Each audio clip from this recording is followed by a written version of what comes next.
When he saw the crimson stains marring the snow at the foot of the wooden cross, his vision blurred, because he knew this was no accident. Harlan trudged through the drifts toward the grave of his old hunting partner. The forest lay silent beneath an iron sky, each breath crystallizing in the frigid air. He'd visited this spot every winter since Sam's passing, laying fresh pine boughs, whispering old jokes into the stillness.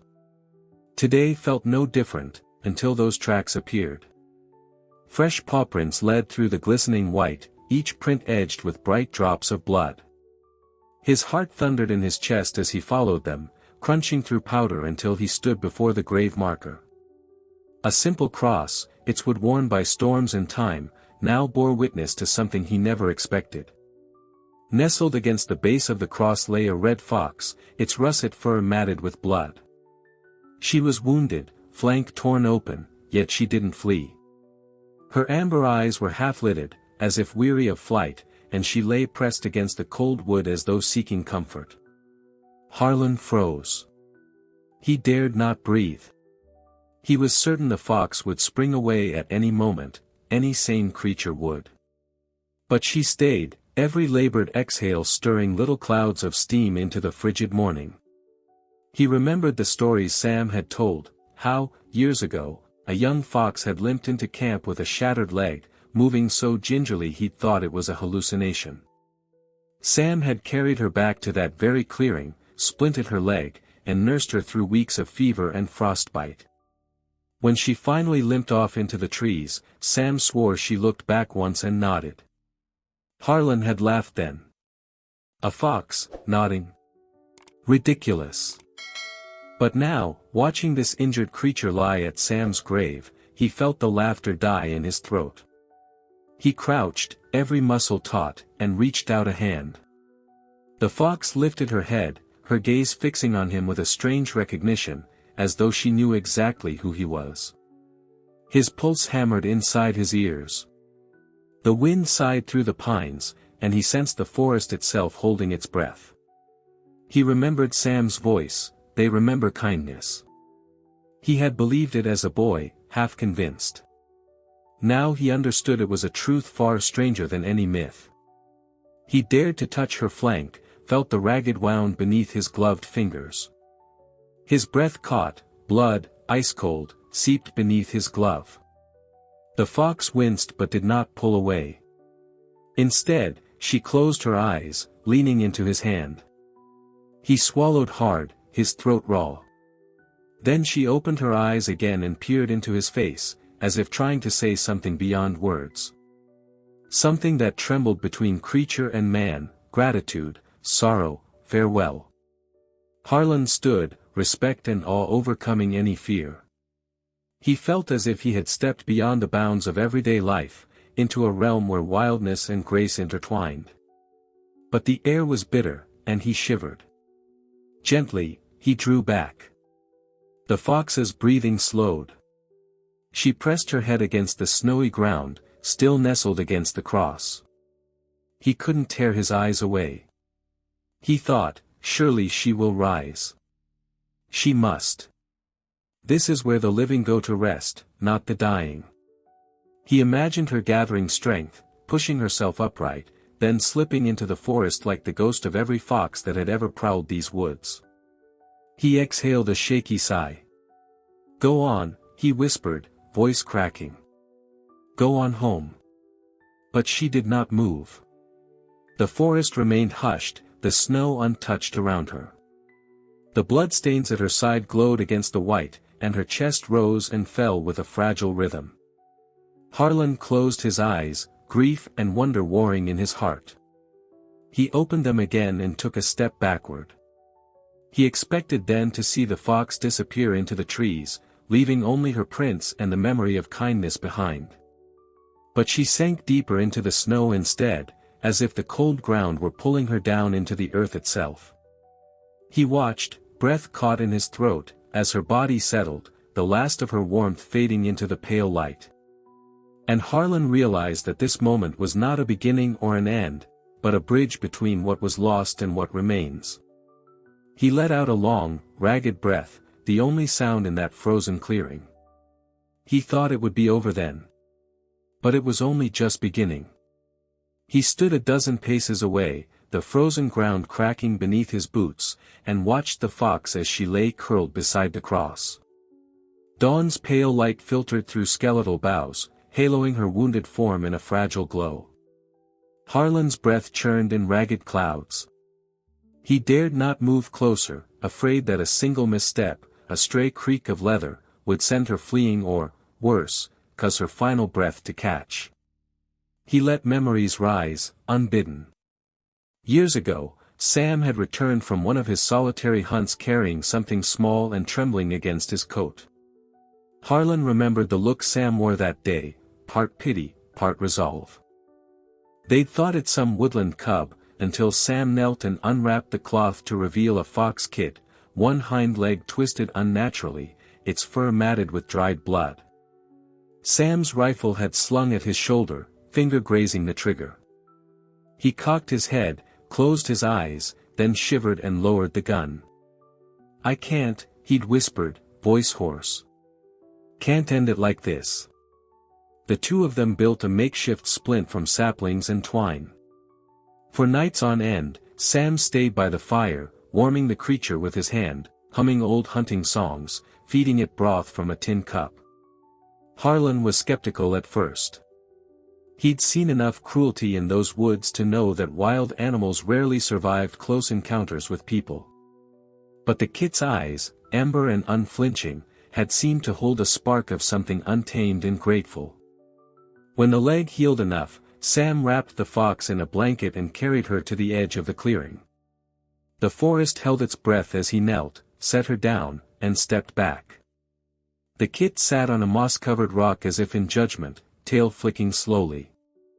Then, in one graceful movement, she turned and vanished into the pines. But she did not vanish far. Day after day, Sam spotted her at dawn, perched on that same rock, watching him with those knowing eyes. She became his silent companion, a guardian spirit of sorts. Harlan had teased him about it, "Your fox friend," he'd said with a grin. But Sam only smiled back, as if Harlan could never understand. Could it be the same one? Harlan whispered to himself now, voice cracking in the cold air. The years had been cruel to him both, Sam taken too soon by heart trouble, and now Harlan's own joints stiff with age and regret. Yet there was something undeniably familiar in the fox's posture, the slow lift of her head when the sun cleared the horizon. He stepped forward, every muscle taut, and dropped to one knee in the snow. His gloved hand hovered over his heart as though expecting it to shatter. The fox watched him, unflinching. Recognition seemed to burn between them, though she had no reason to know him. Stillness held them in a shared moment, man and beast bound by memories neither could fully name. Night fell and the temperature plunged, but sleep eluded Harlan. He lay by the stove in his cabin, images of the cross and the fox's weary eyes dancing behind his eyelids. He dozed in hours-long fits, jolting awake to the howl of wind or the snap of a distant branch. Each time he roused, his heart pounded with the fear that the fox might not still be there when morning came. At first light, he donned his coat and stepped outside. The sky was a sheet of dirty white, and the breath of dawn hung sharp on his tongue. He followed the narrow path through the snow. Every step, he braced himself, certain that the glade would be empty, the scene a trick of last night's fevered mind. But there she waited, as before, curled beside the cross, her flanks still crimson. Her eyes lifted when he approached, and in that gaze lay a depth of understanding that crushed his skepticism. He dropped to his knees a frozen foot from her side, and his voice trembled as he spoke. "I thought it was just a dream," he said. "But see for yourself, here I am, back again." She blinked slowly, ear twitching, as if weighing his words. She did not shift. Did not flee. She remained, body pressed to the cold earth, trusting a human to come near once more. He reached out, fingers brushing snow before touching the fur atop her head. It was rough and cold, but real. Tears burned behind his eyes, tears for Sam, for the fox, for the miracle of their reunion. He remembered every laugh Sam had shared, every tender moment tending that injured kit. He thought of how the fox had repaid Sam's kindness with loyalty and presence, unspoken but undeniable.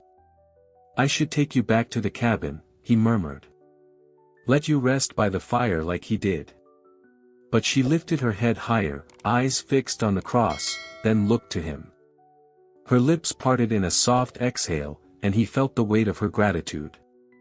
It seemed she was saying, "No. This is where I must stay." He bowed his head, accepting her decision.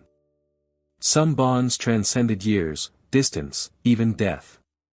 In that silent vow, Harlan understood that the fox's vigil was not over. It was only beginning, the next chapter in a story of compassion, memory, and the wild wisdom that binds us all. He rose slowly, casting one last look at the fox, and turned back toward home, knowing sleep might yet find him. But one thing was certain, he would return tomorrow. And the day after. Because the promise they shared, of kindness repaid, could not be broken by time or frost. And he, Harlan, would bear witness until her final breath.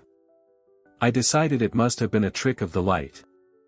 But when I stepped into the clearing at dawn, there she was, waiting still. On the second day, dawn arrived pale and brittle, the sky a wash of pewter over the silent woods. Harlan crept from his cabin before sunrise, each breath a plume of smoke in the still air. The clearing lay just as he'd left it, the cross standing sentinel over its snowy tomb, and the fox, curled against its base, her russet fur dulled by frost and blood. He paused at the edge of the clearing, the cold biting through his layers. The fox did not stir. Yet her eyes, those fierce, amber eyes, remained wide open, fixed on the grave marker. They glimmered with life, and, for a moment, Harlan felt the weight of her gaze press into him. She knew he was there. He slipped a bit forward, pulling 2 tins of sardines from his pack. He set one on a flat stone 30 feet away and the other closer, within a few paces of where the fox lay. The tin clinked softly in the hush.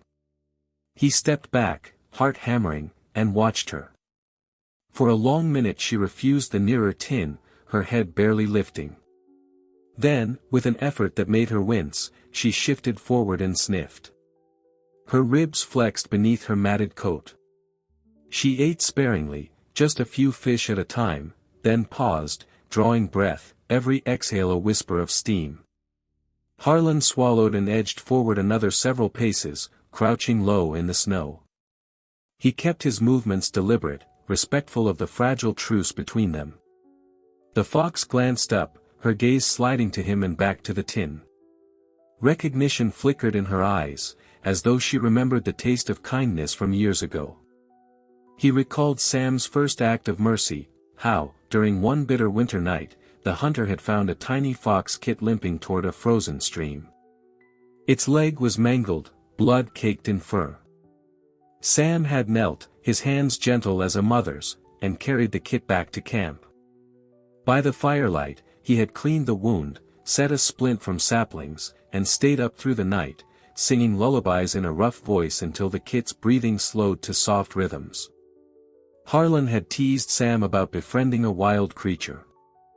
Yet as days passed, the kit returned, sometimes a cautious glimpse at the edge of camp, other times bold enough to sit on a rock and watch Sam tend the fires and mend his nets.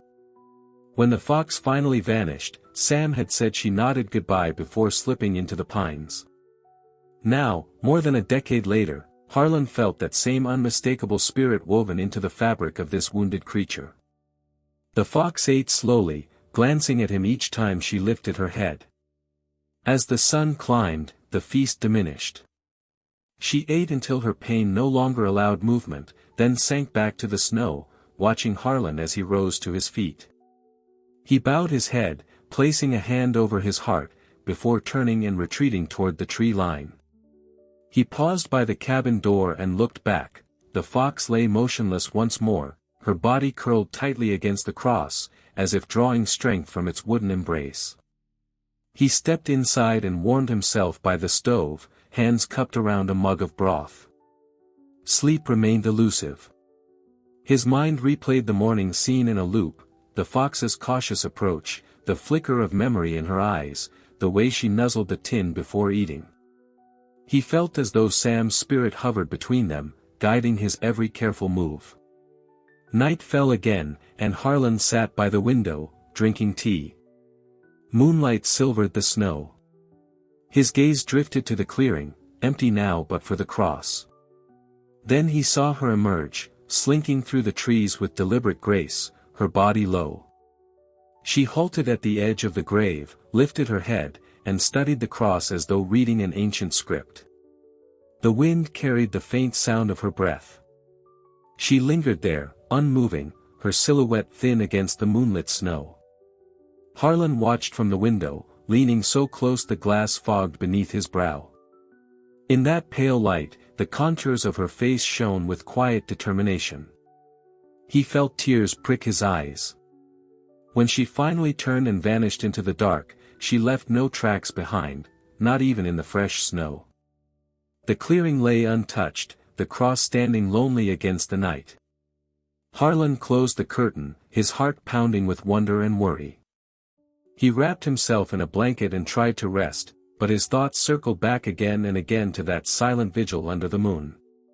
He wondered how many nights the fox would return, what message she carried, and what bond tied her so irrevocably to this place. He dreamed of Sam, of that first winter's mercy, of the fox kit curled in Sam's lap, eyes bright with gratitude. He woke with a start, the room cold, and thought he heard a soft scuffle outside his door. At dawn he dressed and stepped onto the porch. The clearing lay before him, pristine and empty, no fox, no tracks, no blood. He felt his breath catch in his throat.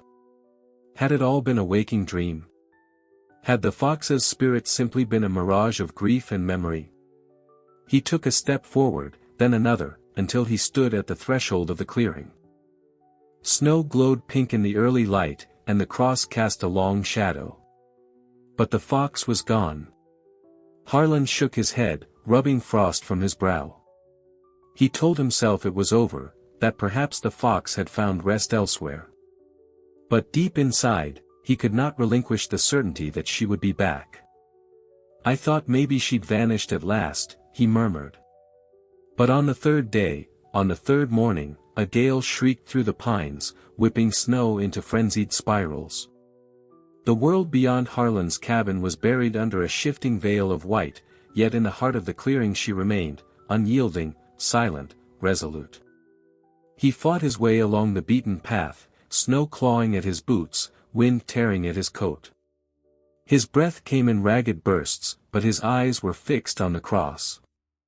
There, curled tight against its base, lay the fox, fur spattered with frost, blood dark beneath the ice. He paused 20 paces away, the roar of the storm muffling thought, and for a moment felt the weight of the entire forest pressing in. Then he took another step and another, until he came within arm's reach. He sank to the snow on one knee, wind buffeting him, and dared to speak. "I didn't think," his voice cracked on a gale-driven gust. "I didn't think you'd still be here." The fox lifted her head, ear pressed forward, her amber eyes tracking his every move. She did not growl or whimper. She did not even hobble away. She simply shifted to face him fully, as though recognizing a companion who had come to honor their vow. Harlan felt a tremor through his core, fear warred with awe. Part of him wanted to turn and flee, to leave this impossible scene behind. But a deeper part, some sacred remnant of wonder, kept him rooted to the spot. It felt as though he stood on holy ground. He remembered Sam's gentle hands on that broken kit, the care he'd lavished when the rest of the world would have shrugged and walked on. He remembered how the fox had repaid that kindness with unwavering loyalty, how she had returned day after day, no matter the season. And now, here she was again, drawn not by hunger, not by fear, but by something far older and stranger. Harlan's heart pounded. 100 voices in his head argued, "She's dying, help her, yet she came here for another reason. He laid a gloved hand on her shoulder but stopped himself from touching the wound. He could heal her no more. She did not ask for healing. She asked for remembrance. He sat down carefully in the snow, side by side with the fox. Ice lanced his skin through his clothing, but he did not move. She cocked her head and gazed at him with such stillness that he felt tears sting his eyes. He swallowed past the lump in his throat. "I don't know what to do," he whispered. "I could build a fire. Bring blankets. You could rest inside like old times." His cheek brushed a dribble of snow. "But you came here, not for warmth." The fox closed her eyes for a moment, as if in relief. When she opened them, she looked past Harlan to the cross itself, half buried in drifts. He followed her gaze and wondered if he had mistaken the forest for a chapel, the storm for canticles. He watched the wind scour her flank, wondered how much time she had left. Yet she sat without complaint, unmoving, an emblem of quiet dignity in the heart of the storm. Reluctantly, he rose to his feet. I'll let you be," he said, voice low. "I'll come back tonight." He backed away slowly, never taking his eyes from her. Behind him, the wind howled its mournful farewell. By evening, the storm had spent itself. Harlan crept back along the path, shoulders hunched against the slush and chill. He entered the clearing under a sky smeared with blood-red clouds. The cross loomed as always, and the fox lay in its shadow, body stark against the snow. He approached once more and knelt. The silence between them was charged, electric with unspoken understanding. She lifted her head briefly, then settled it back against the snow. He pressed his palm to his heart, closed his eyes. In that breathless instant, he felt the forest pulse around him, the heartbeat of snow-laden branches, the hush of ancestral stones, the faint echo of a fox's footfall long ago. He stood, brushing snow from his coat, and whispered, "I'll see you tomorrow." He left without looking back. He thought this was it. But on the fourth morning, a brittle hush lay over the forest. Harlan stepped outside his cabin, expecting to find the clearing still lit by dawn's pale glow, and a fox curled beside the cross. Instead, he found only snow untouched, smooth as glass. He frowned, heart tightening. He followed the footprints he'd come to know so well, boot prints from his cabin door, then the faint impressions of a fox's paws, weaving toward the trees, then suddenly vanishing. The snow beyond was pristine, as though no passage had ever occurred. He bent to inspect the trail. The paw prints led 12 paces into the underbrush and then stopped, as though the fox had been pulled underground. He stood and peered among the trunks, hearing only the wind rattling brittle branches. "Where did you go?" he whispered. His voice seemed to echo, a plea cast into empty air. He searched until the path of footprints was lost, then turned back toward the clearing, breath billowing in the cold. All day he waited in the cabin, staring out the frost-frosted window. Memories of the previous nights flared in his mind, the fox's steadfast vigil, her wounded body pressed against the cross, her eyes burning with resolve. He paced until his boots thudded hollowly on the floor. Hunger gnawed at him, but he could not find tears to taste on his tongue, only worry and a sense of betrayal by the forest itself. As dusk bled into night, he donned his coat and set out once more, lantern in hand. The woods seemed endless, each tree a silent sentry hiding secrets. When he reached the clearing, the circle of snow lay undisturbed, the cross stark against the dim sky. He set the lantern on a rock and called softly, "I thought you were gone for good." His voice carried across the snow, then died away. He knelt and brushed his gloved hand across the footprints of the night before. Nothing. No scent of fox, no hint of life. Fighting despair, Harlan stared into the gathering darkness. Then, beyond the cross, a shape moved. He froze, heart pounding, and watched as the fox stepped into the faint lantern glow. She held something in her jaws. His breath caught. She looked at him for an instant, eyes gleaming with that same silent knowing, then dipped her head and placed the object at the foot of the cross. Harlan rose, lantern trembling in his hand. He stepped closer. There, half buried in snow, lay a small white flower.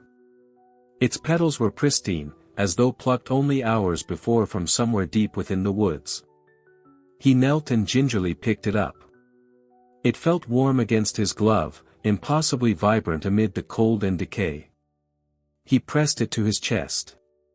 The fox remained motionless, watching him. Her breathing was slow, deliberate.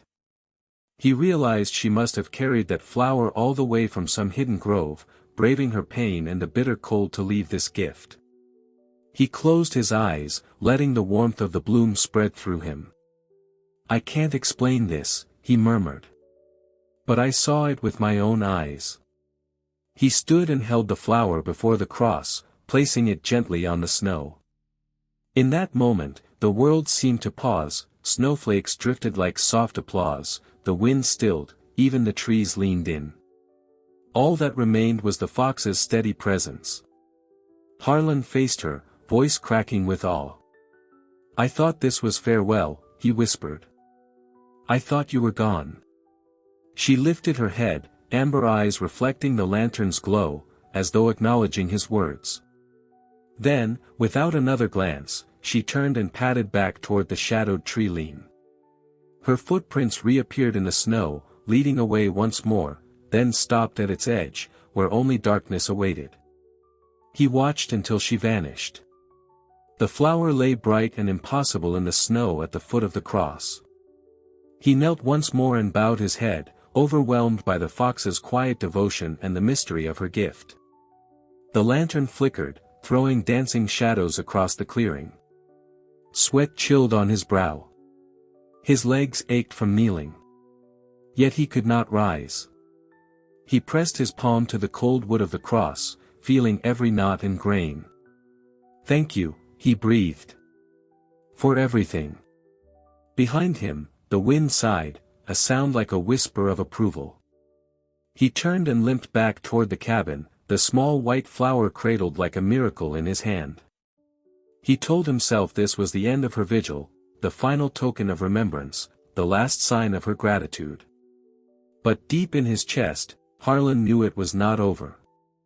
"I thought this was farewell," he repeated softly to the night air, but this was not all. On the fifth night, Harlan lay awake in his cabin, the wood stove's embers dimming to ash. His eyes were heavy but sleep refused to come. Instead, he found himself drawn to the window, where pale moonlight pooled on the snow like liquid silver. He watched the clearing, heart pounding with a restless hope that tonight the fox would return. Hours stretched thin. The wind had fallen silent, and even the trees seemed to hold their breath. Then, just before midnight, he saw her, a dark shape slipping through the pines. The fox moved with careful grace, as though she carried the weight of every memory in her bones. He watched her approach the grave, each step measured, each footprint a testament to her devotion. She settled beside the wooden cross with a soft exhalation that stirred the snow at her muzzle. She lay low, ribs rising and falling in the cold night air, eyes fixed on the memorial. To Harlan's unseeing gaze, it must have looked like a woman kneeling at a loved one's headstone, seeking solace in the silent communion of loss. Harlan opened the door without a sound, the cold biting at his face. He carried no lantern, he would not break this moment with light. He stepped into the snow and sat a respectful distance from her, knees drawn to his chest. Night deepened around them, wrapping them in hushed reverence. They shared the clearing like old friends reunited. Neither spoke. Neither moved. She did not huff or shift, she simply lay there as if her life depended on guarding this spot.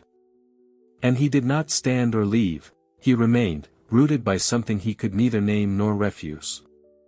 The stillness pressed in so heavily that Harlan felt his own heartbeat echo in his ears. He thought of Sam, of the many nights they'd sat by the fire under this very sky, talking quietly of hunts and the odd miracle of a creature spared by mercy. He thought, too, of the fox Kit whose leg had been mended by human hands, and how that small act of kindness had rippled through years and seasons until it brought this wounded creature back to this hallowed ground. Harlan's breath trembled as he looked at her. In her eyes there was so much silence, an ocean of memories, of pain, of faith. She was both fragile and unbreakable, a paradox of nature's cruelty and compassion intertwined. And at that moment, he could no longer hold himself together. A single tear escaped down his cheek, carving a warm path through frost. He bowed his head, pressing his gloved hand to the earth between them. "I'm sorry," he whispered, voice thick with emotion. "I wish I could do more." The fox lifted her head, amber eyes glinting in the moonlight.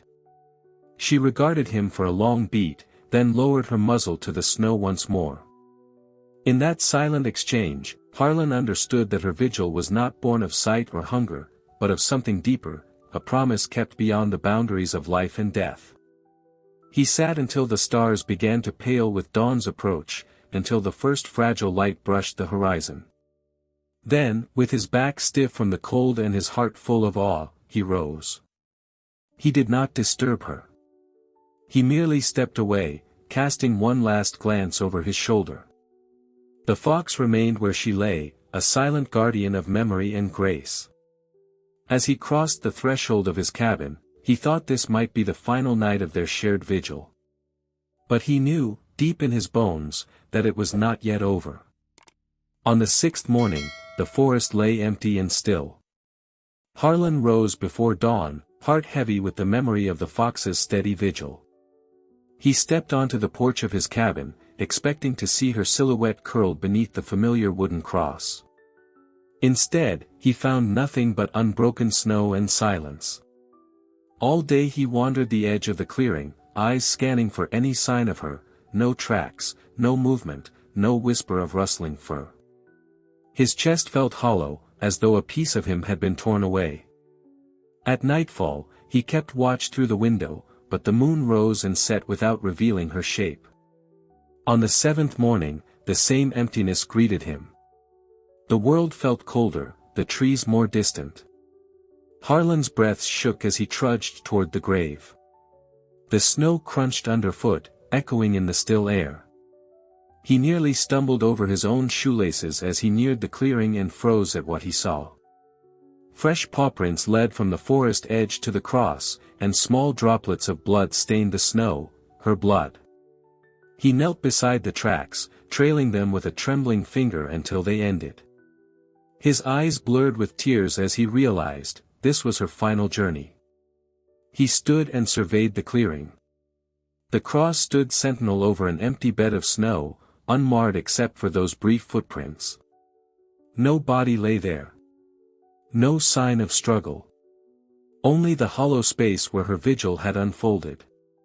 A hush settled over him, neither fearful nor mournful, but profound. He felt as if he had stepped into a sacred chamber where grief and gratitude had been laid bare. The emptiness was holy, charged with every moment the fox had spent at this spot, each hour she had borne her pain, each beat of her heart offering solace to a man she had never truly known. Harlan sank to his knees in the snow, bowing his head. He pressed his gloved hands against the earth where she had lain. He felt a warmth lingering in the frozen ground, as though her spirit still pulsed beneath the surface. He remembered every detail, the way her head had lifted when he approached, the way her eyes had shone with recognition, the soft exhale of breath that had mirrored his own. He remembered the trembling hope that each morning she would greet him once more, and the ache that had followed when dawn revealed emptiness instead. A sharp wind rattled the branches overhead, stirring loose snow into swirling motes around him. Harlan shivered but did not rise. He raised his gaze to the cross and imagined the fox's final glance, her last act of devotion. He pictured her walking that path through the pines one final time, every step a farewell, every drop of blood a testament to the promise she had kept. He closed his eyes against the sting of tears.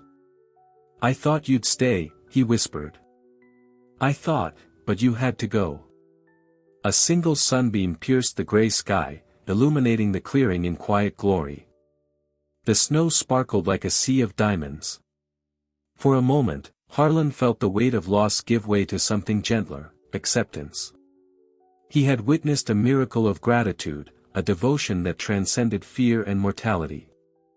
He rose slowly, brushing snow from his coat. His legs trembled, but his heart felt unburdened by grief. He laid one hand on the cross and, voice soft yet steadfast, spoke the words he knew would carry the power of their story beyond this frozen wood. If your heart is racing now, you feel it too. Then subscribe to the channel.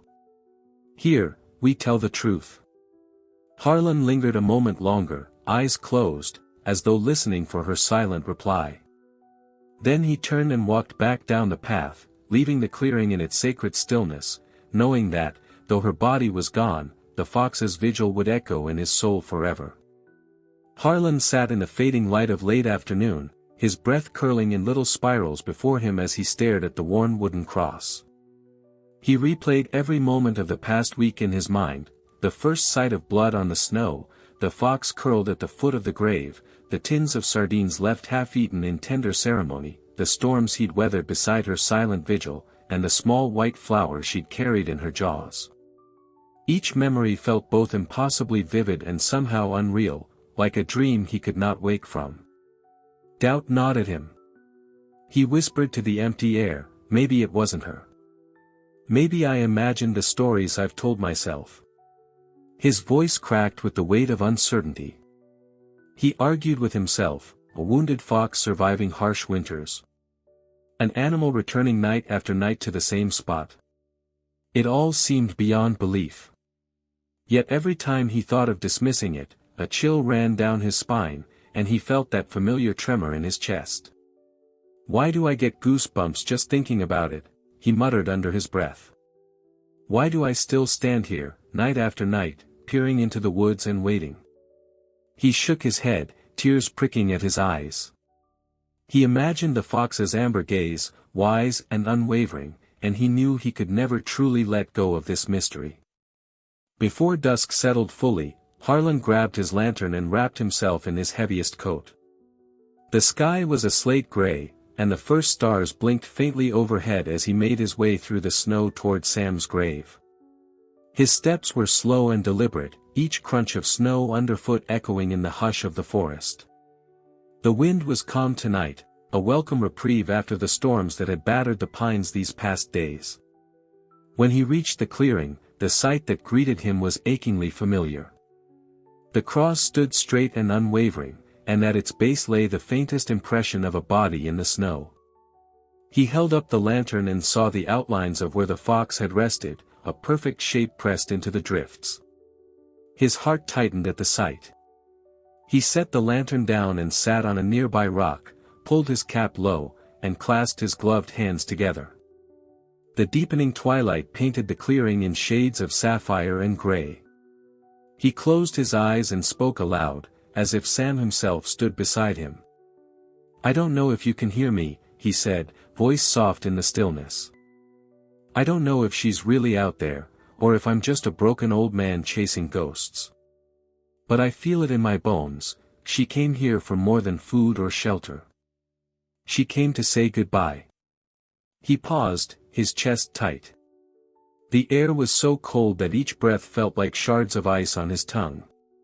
Yet he felt no hurry to leave. The clearing felt holy, a sacred space carved out by grief and gratitude. Harlan took a deep breath, memories flooding back of Sam's gentle hands wrapping that broken fox kit in a blanket, of warm lantern light dancing in the dark, of the shy creature returning again and again to repay a kindness. He spoke as though addressing both friend and fox. "She came not for me," he said, voice quavering with emotion. "She came for you, Sam.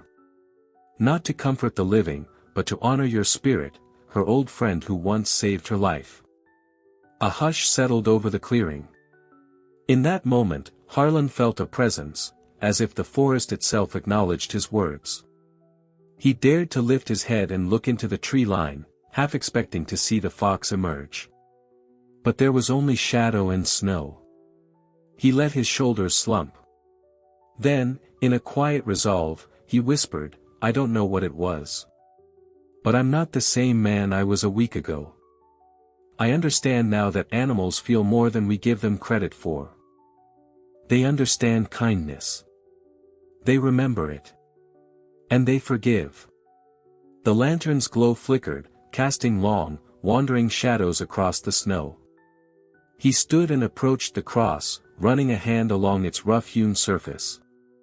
The wood was cold, but beneath his glove he felt the warmth of memory, of moments shared between a fox and a hunter, two lives intertwined by compassion. He knelt and placed his forehead against the base of the cross, closing his eyes. His breath slowed as tears finally broke free, tracing warm paths down his cheeks. He thought of the fox lying there in her final vigil, of her courage in pain, and of the promise she had honored until her last breath. Rising, he retrieved a scrap of paper and ink from his coat pocket, something he'd carried on each visit but never used until now. With careful strokes, he scrawled a few words on the page, in memory of Sam, who showed mercy where others would not. In honor of the fox who returned to bid farewell. He tied the note to the cross with a piece of twine, then stepped back. The forest held its breath as a gentle breeze stirred the snowflakes. Harlan watched until the note snapped softly in the wind. Then he turned and began the long walk back to his cabin, the lantern's light bobbing like a heartbeat in the night. Back inside, he hung his coat by the door and stared at the empty hearth. For a moment, he allowed himself to believe that the fox's spirit might still be watching over him. He thought of the countless times he had doubted, and of the unshakable conviction that had taken root in his heart. As he blew out the single candle he'd lit for Sam, his final words echoed in the quiet room. "I saw a wild fox, wounded and dying, come to the grave of the man who once saved her. She lay down beside him, silent and reverent. And if you think animals do not remember, you simply haven't seen this. But I have." He extinguished the candle's flame, leaving only the soft glow of moonlight through the window. In the darkness, he felt a profound peace settle over him, a peace born of witnessing something beyond explanation, beyond fear, beyond loss. And though the fox would no longer appear, her vigil had changed him forever. If you've ever encountered a miracle in the wild, right, animals remember kindness.